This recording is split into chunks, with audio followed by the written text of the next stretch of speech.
Ако зборуваме вечерва за погрешните политики на СДСМ, би можеле да се задржиме многу вечери и цели вечери да зборуваме, но еве во оваа рамка на време кое што го имаме вечерва за оваа дискусија, би сакала да кажам за најавите на Мила Царовска за работење на градинките во втора смена. Почитувани, таа најавуваше втора смена од септември. Септември дојде и помина, и октомври ќе помине, тоа не се случи, ниту пак може да се случи. Ова покажува какво големо незнаење има Мила Царовска од областа на заштита и згрижување на децата во предучилишниот период. Вистинската анализа, вистинската состојба ја знаеме ние членовите од ВМРО-ДПМН, бидејќи ние сме во постојана комуникација со луѓето, со граѓаните, постојано работиме на терен. Нека излезе Мила Царовска на терен, не од канцеларија, да прави такви анкети. Замислете анкета, кај што се распрашувани 10 родители од помали градинки, 15 и 20 во најголемите објекти. Тоа не е репрезентативен примерок, тоа е несериозност за една ваква сериозна проблематика, заштита и згрижување на децата од предучилишниот период. Срамота е да се потпира на вакви анкети. Треба да се направи многу поопсежна студија, значи многу поголемо истражување, а ние тоа веќе сме го и правеле и ќе го правиме и во иднина и ја знаеме точната состојба. Почитувани, состојбата во Македонија е таа да многу деца имаат потреба од детска градинка, значи немаат ни прва смена. Тоа што владата на ВМРО-ДПМН го правеше во нашата програма реално, од 2017 до 2020 имавме испланирано отварање на 140 градинки, од кои 100 нови комплетно, а 40 реконструкција и обновување според потребата на населението.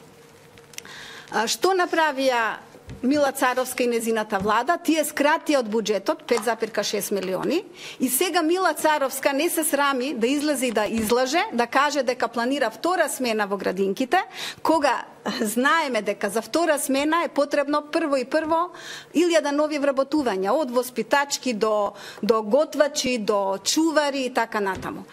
Почитувани, за тоа е потребно да се зголеми буџетот и да се зголемат блок дотациите за градинки. Но тоа не постои, ниту се зголемени, туку напротив, како што кажав, намален е буџетот, со ребалансот е намален буџетот, така да испланираните градинки, и тоа со точна сума на финансиски средства, се намали и сега и тие планирани градинки кои што требаше низ Македонија да се отворат, нема да се отворат, затоа што нема средства. Срамота е да се лаже, да се каже дека градинките работат до 14:30, бидејќи според Законот за заштита на деца, 63 член став 6 говори дека установите за целодневен престој на деца мора да работат од 9 до 11 часа, предпладне, попладне или неизменично. Значи и тоа е една нотарна лага. Владата на ВМРО-ДПМН се залага, навистина прави комплетна анализа на потребите.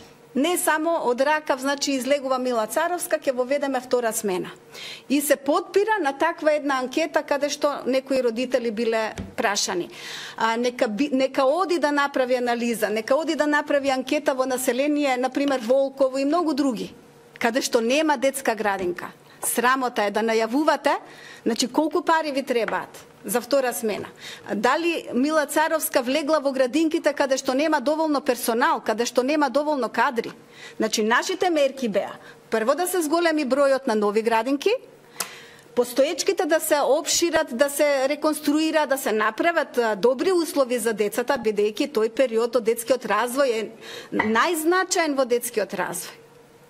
Значи многу е важно во какви услови. Имаме се уште, за жал, градинки каде што имаме големи групи на деца.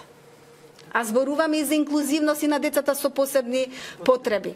Значи, ова е тотално, значи, од овие мерки популистички се гледа дека луѓето и владата на СДСМ немаат капацитет, ниту концепт за реформи. Како заклучок би кажала, оваа влада е нереформаторска, антиреформаторска.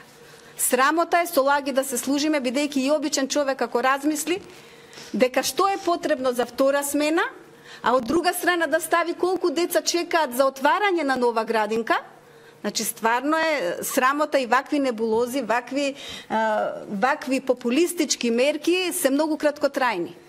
Многу краткотрајни, многу брзо граѓаните на Македонија ја увидуваат погрешната политика на СДСМ. Ви благодарам и давам збор на мојата соговорничка Гаџевска.